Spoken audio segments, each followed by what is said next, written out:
નમસ્કાર, આપ જોઈ રહ્યા છો કચ્છ ઉદય ટીવી સમાચાર અને હું છું ડેઝી શાહ।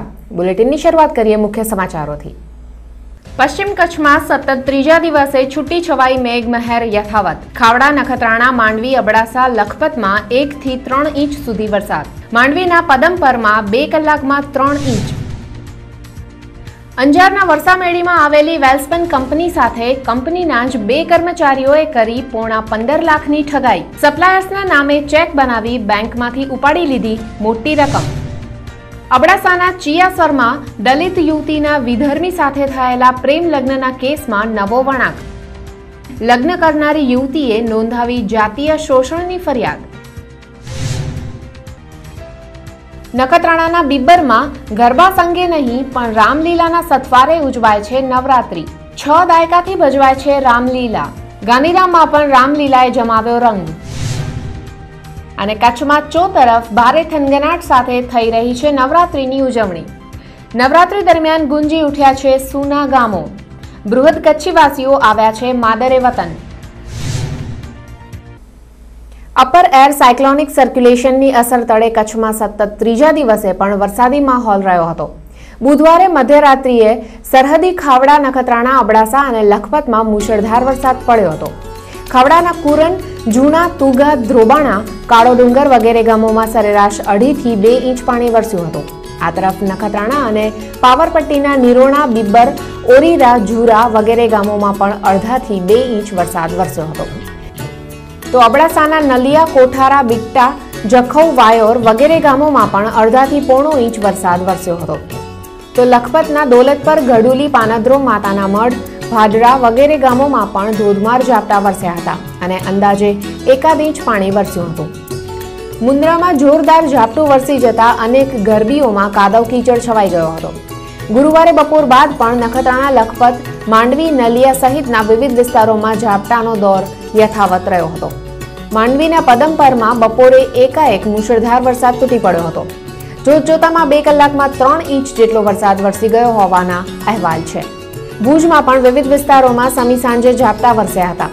હજુ પણ 1-2 દિવસ સુધી છૂટાછવાયા ઝાપટા વરસતા રહેવાની હવામાન વિભાગે આગાહી કરી છે। ઘાસ, ઘાસિયા ભૂમિ અને તેના વ્યવસ્થાપન અંગે ભુજમાં આયોજિત 2 દિવસીય નેશનલ સેમિનારનું સમાપન થયું છે। સેમિનારના બીજા દિવસે ઘાસિયા ભૂમિની જાળવણી અને તેના સંવર્ધનની દિશામાં કોણ શું કરી શકે તેમ છે તે અંગે સામૂહિક વિચાર મંથન કરાયું હતું। આ મંથનને ભલામણ સ્વરૂપે કાગળ પર અંકિત કરવામાં આવશે। આ ભલામણો રાજ્ય અને કેન્દ્રના સંબંધિત સરકારી તંત્રોને મોકલવામાં આવશે। તો સ્વૈચ્છિક સંસ્થાઓ અને આમ જનતા આ દિશામાં કેવી રીતે સહાયરૂપ બની શકે છે તે અંગે પણ ભાવિ નીતિઓ ઘડવામાં આવશે। સેમિનારમાં ઘાસિયા ભૂમિના વૈજ્ઞાનિક માપન પર ખાસ ભાર મુકાયો હતો।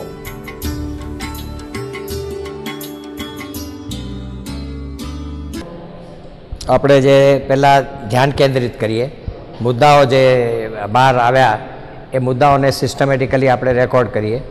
જ્યાં એને લોકલ લેવલે જે થવાનું હોય, કોમ્યુનિટી સાથે જે કરવાનું હોય, સ્ટેટ લેવલે, ડિસ્ટ્રિક્ટ લેવલે જે કરવાનું હોય અને નેશનલ લેવલે જે કરવાનું હોય એ વાતો થઈ છે। અને એ મુદ્દાઓ રેકમેન્ડેશન્સ લગભગ અઠવાડિયામાં તૈયાર થઈ જશે। એટલે પછી જ્યાં જ્યાં આપણે લાગતા વળગતા લોકોને કહી અને એનું પૂરા જેટલું પરિવર્તન થઈ શકે જેટલું જલ્દી એ લાવવાનો પ્રયત્ન કરશું। તો ભુજમાં યોજાયેલા રાષ્ટ્રીય સેમિનારમાં બન્નીના કોઈપણ સંગઠન કે અગ્રણી માલધારીઓને આમંત્રણ ના પાઠવાયું હોવા અંગે બન્ની પંચાયત પરિષદે વિરોધ વ્યક્ત કર્યો છે। આ વર્કશોપને એક નાટક ગણાવી પરિષદના પ્રમુખ મીરખાન મુતવાએ જણાવ્યું હતું કે તેમણે આ પરિષદનો વોકઆઉટ કર્યો હતો। મુતવાએ બન્નીમાં વસતા માલધારીઓને સામૂહિક વન અધિકાર કાયદા અંતર્ગત તમામ લાભ આપવા માંગણી કરી છે। हमारी मांगनी ये है कि भारत सरकारे जे 2006 वन अधिकार कानून जे पास करेलू है, आ सामूहिक अधिकार। हवे एमां सामूहिक अधिकार पशुपालको माटे पण छे अने जे माणसो त्यां रहता होय एने के ट्राइबल एरिया तरीके स्वीकारेलू छे। जेवी रीते ट्राइबल एरिया में एने स्थायी करवा माटे रेवन्यू दर्जो आपवामां आवे छे, एने 10 एकड़ जमीन आपवामां आवे छे। पशुधन छे एने सामूहिक अधिकार तरीके ज्यांथी पशु चरवा जाय छे एनी जमीन आपवामां आवे छे। बन्नीमां 848 ચોરસ માઇલ જમીન છે અને 25,000ની આબાદી છે, લગભગ 15,000 કુટુંબ છે। હવે તમે એને 10 એકર જમીન આપો તો પણ પુષ્કળ જમીન વધે છે।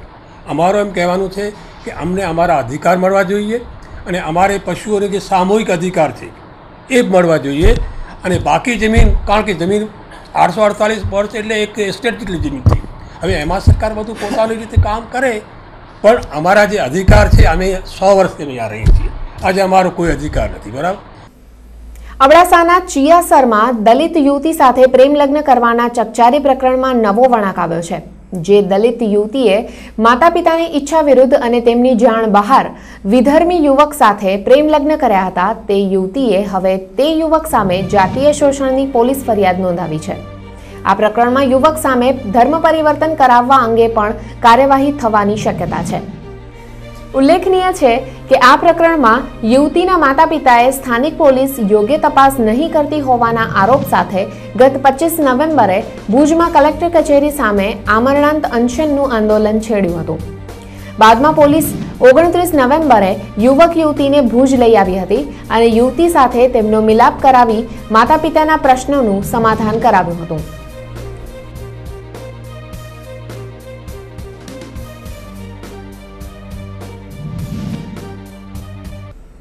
અંજારના વરસામેડી નજીક આવેલી વેલ્સપન કંપનીના 2 કર્મચારીઓએ કંપની સાથે પોણા 15 લાખની છેતરપિંડી આચરી હોવાની પોલીસ ફરિયાદ નોંધાઈ છે.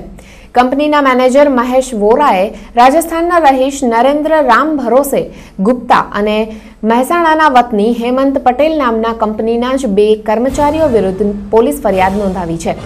જેમાં આ બંને શખ્સોએ અલગ અલગ સપ્લાયર્સના નામના ચેક બનાવી બેંકમાંથી 14,71,000ની રોકડ રકમ ઉપાડી લીધી હોવાનું જણાવાયું છે. ગત 6 ઓગસ્ટથી લઈ 9મી ઓગસ્ટના ફક્ત 3 દિવસ દરમિયાન જ આ બંને જણાએ કંપનીને લાખોનો ચૂનો ચોપડ્યો હતો.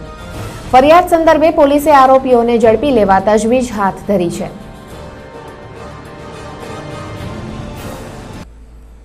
અને અહીં સમય છે એક નાના વિરામનો. આપ જોતા રહો કચ્છ ઉદય ટીવી ન્યૂઝ.